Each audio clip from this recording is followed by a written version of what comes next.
bolalar turli xil kasblarni qilishlikka mayl bo'ladi shu yoshligida. Otasi masalan duradgor bo'ladigan bo'lsa, yoki bir temirchi, yoki ustoz, yoki bir bo'yaqchi bo'ladigan bo'lsa, uyda masalan bo'yaydigan usta, yoki yana boshqa turli xil o'sha ishlarni, kasblarni qiladigan bo'lsa, o'sha narsalarni qilishlikka bolada moyillik bo'ladi. Bolani moyilligiga qarab turib bolani yo'naltirishlik kerak. Mana shunda keyin boladagi mahoratni siz bilib olasiz. Bolangizda qaysi tomonga qiziqishlik bor, qaysi tomonga moyillik bor. Ko'proq bola qaysi tomonga qiziqsa, qaysi tomonga moyil bo'lsa, mahorati o'sha tomonda bo'ladi. Shu tomonga ota-onalar e'tibor berishlik kerak. Ko'pincha ko'p holatlarda ota-ona bolani o'zi xohlagan narsaga majburlashlikka harakat qiladi. Bola xohlagan narsa emas, bola moyil bo'lgan narsa emas, balki ota-ona o'zi moyil bo'lgan narsani bolasiga qildirishlikka harakat qiladi. Masalan, bola ustachilikni yaxshi ko'radi. Masalan, mashina tuzatishlikni yaxshi ko'radi, mashinaga qiziqadi.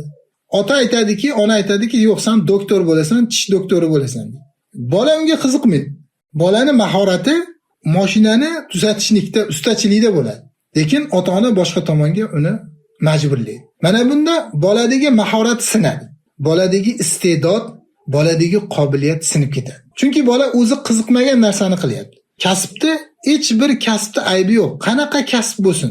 U tish doktori bo'ladimi, doktor bo'ladimi, muallim, ustoz bo'ladimi, kim bo'lsin, u biznesmen bo'ladimi, u o'sha duradgor bo'ladimi, u temirchi bo'ladimi, u qassob bo'ladimi, u kim bo'lsin, nima bo'lsin, uni aybi yo'q. Shar'iy tomondan qilayotgan hunari halolmi, shariatga to'g'ri keladimi? Demak, uni aybi yo'q. Ota-ona mana shu narsani tushunishlik kerak. Balki uni rizqi, uni barakasi o'sha tomonda bo'lishligi mumkin. Ba'zan o'sha kattaroq bir mansabda o'tirgan bir rahbar bo'lsin, bir kattaroq odam bo'lsin deb turib, kattaroq odam bo'lishligini xohlaydi. Lekin u narsaga bola qiziqmaydi. Bola masalan qassobchilikka qiziqishligi mumkin. Uni o'sha yaxshiligi, uni baxti, uni saodati o'sha qassobchilikda bo'lishligi mumkin. Shuning uchun bolaga imkoniyat berishlik kerak. Ota-ona hech qachon bolani majburlamaslik kerak.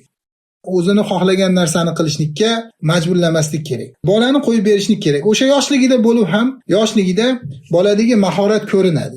Boladagi iste'dod, qobiliyat ko'rinadi. Nima narsaga qiziqyapti? O'sha narsaga bolani undashlik kerak, o'sha narsaga qiziqtirishlik kerak va o'sha o'zi taqlid qilayotgan narsani unga o'rgatishlik kerak.